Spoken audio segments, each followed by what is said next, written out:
अस्सलाम वालेकुम। सामीन करम, बहुत से लोग ये समझते हैं कि इस्लाम के बुनियादी तौर पर दो फिरके हैं, एक सुन्नी और दूसरा शिया। जबकि कुछ लोग इस्लाम को तीन ग्रुप्स यानी सुन्नी, शिया और फिर सूफीज़म में तकसीम करते हैं। लेकिन ये गलत है, क्योंकि सूफीज़म सुन्नी शिया दोनों में मुश्तरक है। जबकि कुछ मुहक्किकीन के मुताबिक असल में इस्लाम के तीन बुनियादी फिरके हैं, यानी सुन्नी, शिया और तीसरा भूला हुआ फिरका खवारिज का है, जिसका मौजूदा चेहरा इबादी या इबाजी मसलक कहलाता है। तहम एक बात यहाँ वाजे करते जाएं कि इबाजी अपना ताल्लुक खवारिज से होने पर सख्ती से तरदीद करते हैं। ये फिरका मुमलिकत ओमान के मुसलमानों में अक्सरियत में पाया जाता है। इसके अलावा इसके मानने वाले अफ्रीका, ट्यूनिस, मराकश, अलजायर, नाइजीरिया और तंजानिया में भी पाए जाते हैं। इसे इस्लाम का भूला हुआ मसलक भी कहा जाता है, जिस पर अभी भी तहकीकी काम होना बाकी है। सामीन करम, अगर खवारिज के वाक़यात को पढ़ा जाए तो मालूम होता है कि खवारिज इंतहाई पुरतशद्दुद किस्म के लोग थे, जिन्होंने बहुत से सहाबा कराम बाशमूल हजरत अली को शहीद किया था और अपनी पुरतशद्दुद कार्रवाइयों की बदौलत इस्लाम की साहक को बहुत नुकसान पहुंचाया था। आज के लेक्चर में हम ये मालूम करने की कोशिश करेंगे कि इबाजी मसलक का खवारिज से क्या ताल्लुक है, ये फिरका कैसे वजूद में आया और कैसे अभी तक शनाख्त बरकरार रखे हुए है, इनके अकायद क्या हैं, दूसरे मुसलमानों के साथ इनका क्या रवैया है और दुनिया में कौन सी मशहूर शख्सियात का ताल्लुक इस फिरके से है। 657 ईस्वी में जब हजरत अली और हजरत अमीर मुआविया के ताल्लुकात इंतहाई खराब थे और दोनों के दरमियान जंग सफीन जारी थी, तो इराक के बद्दुओं की एक बहुत बड़ी तादाद हजरत अली से मिलकर हजरत अमीर मुआविया के खिलाफ लड़ रही थी। बाद रवायात के मुताबिक इन बद्दुओं की तादाद 12,000 से ज़ायद थी। जंग सफीन के आखिर पर जब हजरत अली और हजरत अमीर मुआविया जंग बंदी के मुआहदे पर एक दूसरे की शराइत तस्लीम करने और सुलह के अहद पर दस्तखत करने आए, तो इराक के ये बदू, जिनकी तादाद 12,000 से जायद थी, इस सुलहनामे की मुखालफत में उठ खड़े हुए। हजरत अली ने इन्हें समझाने की कोशिशें की, लेकिन ये आपके भी खिलाफ हो गए, हत्ता कि इन्होंने आपकी शहादत का फतवा दे दिया। इन्होंने हजरत अमीर मुआविया और हजरत अली दोनों को बुरा भला कहना शुरू कर दिया और दोनों असहाब रसूल सल्लल्लाहु अलैहि वसल्लम से जंगें शुरू कर दी। हजरत अली ने उन्हें खवारिज का नाम दिया, यानी ऐसे लोग जो इस्लाम से खारिज हैं। खवारिज का कहना था कि आदिल सिर्फ अल्लाह की ज़ात है और जो बगावत हजरत मुआविया ने शुरू की थी उसे कुरान के मुताबिक ख़त्म किया जाए। जंग नहरवान, जो कि 658 ईस्वी में लड़ी गई, इस जंग में हजरत अली ने इन्हें इबरतनाक शिकस्त दी। अब्दुल्ला इब्ने वहब अल रासबी ने खवारजियों की इस जंग में सरबराही की। वो जमात के पहले कमांडर मुकर्रर हुए और खवारजी ग्रुप ने उसे सच्चे खलीफा का दर्जा दिया। अब्दुल्ला अल रासबी जंग नहरवान में हजरत अली की फौजों के हाथों मारा गया।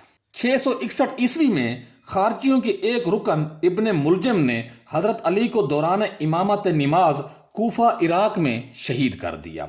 खारजियों का इब्तदाई गढ़ बसरा इराक था। शुरू में खारजी बहुत सारे ग्रुपों में तकसीम हो गए। इनमें अक्सर पुरतशद्दुद किस्म के ग्रुप थे, जो कि बनु उमैया और फिर बनु अब्बास की खिलाफत से बरसरे पैकार रहे। अपनी इन्हीं मुसलसल लड़ाइयों की वजह से ये ग्रुप दिन ब दिन कमज़ोर होते गए और बिलाखिर ख़त्म हो गए। मगर एक ग्रुप, जो कि अब्दुल्ला इब्ने इबास और जाबिर इब्ने ज़ैद की सरबराही में तश्कील पाया था, काफ़ी हद तक पुरअमन और बर्दाश्त का खमीर अपने अंदर रखता था। ये ग्रुप अपने बानी अब्दुल्ला इब्ने इबाज के नाम से मौसूम इबाजी कहलाया और आज भी कायम है। तारीख में अब्दुल्ला बिन इबाज अल तमीमी का सने पैदाइश का साल सही तरह से मालूम नहीं। तहम मौरखीन के मुताबिक वो 7वीं सदी ईस्वी में अरब में पैदा हुआ और अपनी ज़िंदगी का बेशतर हिस्सा बसरा इराक में गुजारा। इबाजी उलमा के मुताबिक अब्दुल्ला बिन इबाज अपने वक्त का अजीम रहनुमा था। 682-83 ईस्वी में जब यजीज की फौजों ने मक्का मुकरमा का घेराव किया और मक्का के खलीफा हजरत अब्दुल्ला बिन जुबैर के खिलाफ फौज कशी की, तो अब्दुल्ला बिन इबाज ने न सिर्फ हजरत अब्दुल्ला बिन जुबैर की खुलम खुला मदद की, बल्कि वो उनके हक में खिलाफत के मामले पर भी दस्तबरदार हो गए। तहम बाज़ मुहक्किकीन के मुताबिक यजीज के मरने के बाद और मक्का के घेराव के बाद अब्दुल्ला बिन इबाज के अब्दुल्ला बिन जुबैर से इख्तलाफात हो गए और अब्दुल्ला बिन इबाज बसरा में वापस आ गए और इस्लाम के मौज़ूआत पर काम शुरू कर दिया। यहाँ तक कि اپنا ایک علیحدہ مکتبہ فکر بنا لیا۔ اس مکتبہ فکر کی افزائش یا آگے بڑھنے کا سب سے اہم وجہ خود عبداللہ بن عباس کا طریقہ انتظام تھا۔ جب خارجیوں کے مختلف گروپس دوسرے مسلمان گروپس کو کافر قرار دینے اور لڑنے کی بات کر رہے تھے تو عبداللہ بن عباس نے نہ صرف ان کو سختی سے ٹوکا بلکہ لوگوں کو پرامن طریقے سے اپنی بات آگے بڑھانے کی تلقین کی۔ بس یہی وہ پوائنٹ تھا جس نے خارجی گروپس میں عباسی مکتبہ فکر کو علیحدہ شناخت دی اور افزائش کا موقع دیا، جبکہ خوارج کے دوسرے گروپس مسلسل جنگ و جدل کی وجہ سے بعد میں ختم ہو گئے۔ عبداللہ بن عباس کے ساتھ اس وقت کے ایک اور اہم شخصیت جابر ابن زید تھے۔ جابر بن زید نے عبداللہ بن عباس کے نظریات کا بھرپور ساتھ دیا۔ جابر بن زید دراصل عمان میں پیدا ہوئے لیکن بعد میں اپنے قبیلے سمیت بصرہ عراق میں ہجرت کر گئے۔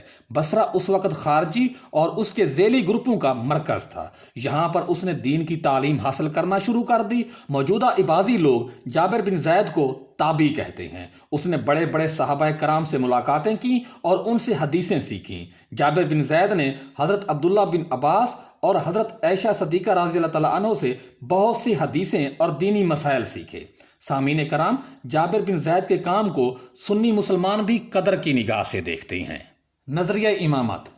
عباسی فرقہ نظریہ امامت کا قائل ہے۔ ان کے مطابق ان کے پہلے امام عبداللہ ابن عباس تھے جنہوں نے خارجی نظریات کو ایک اہم جہت اور شکل دی اور وہی اس فرقے کے پہلے بانی اور امام ٹھہرے۔ مورخین کے مطابق وہ سن 700 عیسوی میں فوت ہو گئے۔ ان کے بعد جابر بن زید نے امامت سنبھالی اور عباسیہ فرقے کے دوسرے امام ٹھہرے۔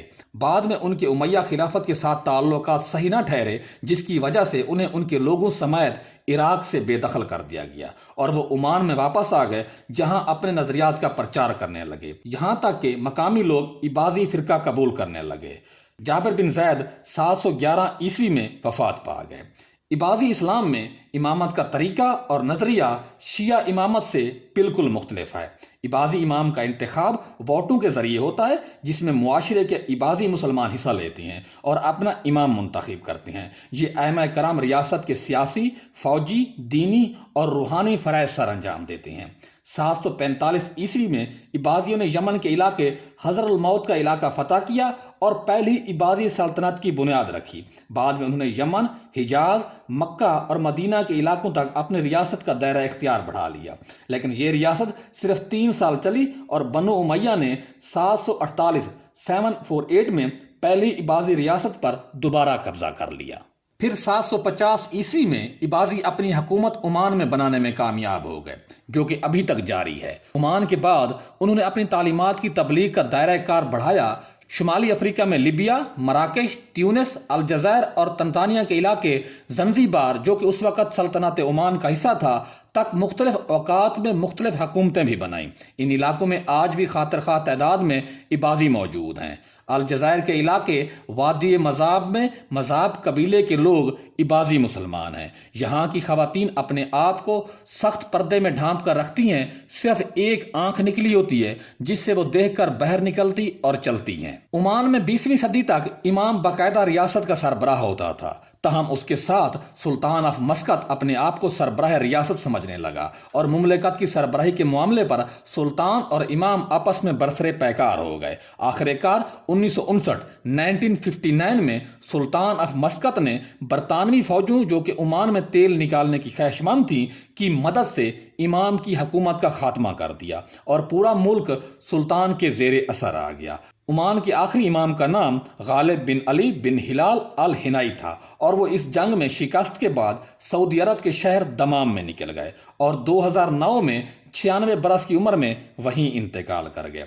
سلطنت عمان میں امامت کے بعد مفتی اعظم کا عہدہ بنایا گیا جو کہ عباسی فرقے سے تعلق رکھتا ہے اور ملک کے دینی مسائل کو دیکھتا ہے۔ موجودہ مفتی اعظم کا نام شیخ احمد بن حماد الخلیلی ہے۔ یہ زنزیبار تنزانیہ میں پیدا ہوئے تھے۔ ان کا صدر دفتر مسقط عمان میں ہے، جبکہ عمان کے مشہور سلطان قابوس کا تعلق بھی عباسی فرقے سے تھا۔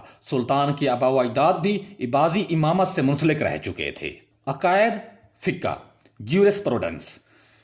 عباسی فرقے کا سب سے اہم عقیدہ جو انہیں شیعہ سنی سے جدا بناتا ہے وہ یہ ہے کہ وہ ناجائز اور کرپٹ حکمران کے سامنے اٹھ کھڑے ہوں۔ इबाजी हज़रत मुआविया और हज़रत अली के इख्तिलाफात को इज्तिहादी गलती करार देते हैं। इसके अलावा फ़िक्के के लिहाज से इबाजी सुन्नी मुसलमानों के ज़्यादा करीब हैं। दीनी मामलात में इबाजी सबसे पहले कुरान को तरजीह देते हैं, फिर सुन्ना और हदीस को, इसके बाद इजमा और क्यास का इस्तेमाल करते हैं, जो कि फ़िक्की सुन्नी मॉडल है। तहाँ वो तकलीद के हामी नहीं हैं, इस लिहाज से वो अहले हदीस के करीब हैं। इबाजी अभी तक इज्तिहाद के हामी हैं और इस लिहाज से वो शिया फ़िरका के करीब हैं। इबाजियों का मजमुआ अहादीस तरतीबुल मुस्नाद कहलाता है। मजमुआ ज़्यादातर उनके पहले इमाम जाबिर बिन ज़ैद से मरवी है।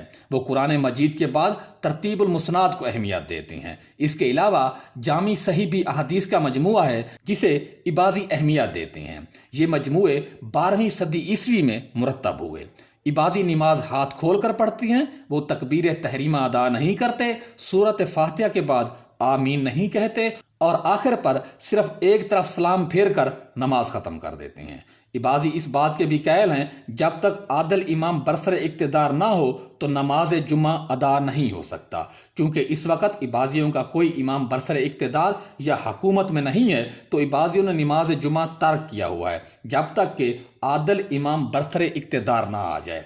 इल्मुल कलाम थियोलॉजी। इल्मुल कलाम में इबादी मुतज़िला मकतब फ़िक्र के ज़्यादा करीब हैं। ये सिफ़ात बारी ताला के कायल नहीं बल्कि उन्हें ऐन बारी ताला समझते हैं। कुरान मजीद को खुदा की मखलूक करार देते हैं और समझते हैं कि कुरान एक ख़ास वक्त में पैदा किया गया।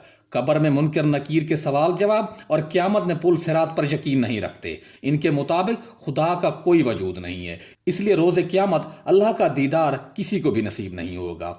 इबादी हज़रत इमाम महदी अलैहिस्सलाम और हज़रत ईसा अलैहिस्सलाम के ज़मीन पर वापस आने के अकीदे के भी कायल नहीं है। गुनाह के बारे में इनका ये अकीदा है कि अगर किसी से अजीम गुनाह सरजद हो गया और मरने से पहले उसने सच्चे दिल से तौबा ना की तो ऐसे शख्स का ठिकाना हमेशा के लिए जहन्नम होगा। फ्री विल पर उनका अकीदा है कि इंसान की कोई फ्री विल नहीं होती। इस लिहाज से ये अशरी इल्मुल कलाम मकतब फ़िक्र के ज़्यादा करीब हैं। इब्तिदाई बाज़ी उलमा का अकीदा था कि जिस शख्स से गुनाह सरजद हो जाए या उसके तौर अतवार इस्लाम के मुताबिक ना हो तो ऐसा शख्स मुसलमान नहीं है। ताहम मौजूदा इबाजी इस बात का रद्द करते हैं और मुसलमानों के बाकी फ़िरकों को भी साथ लेकर चलते हैं। आज भी ओमान में एक मस्जिद की छत तले शिया सुन्नी इबाजी मिलकर नमाज अदा करते हैं और सोसाइटी में तमाम फ़िरकों से ताल्लुक़ रखने वाले लोग अमन से रह रहे हैं। आप अहबाब से गुजारिश है कि अगर आप इबाजी फ़िरके के बारे में मज़ीद जानते हैं तो बराए मेहरबानी हमारी रहनुमाई करें। शुक्रिया।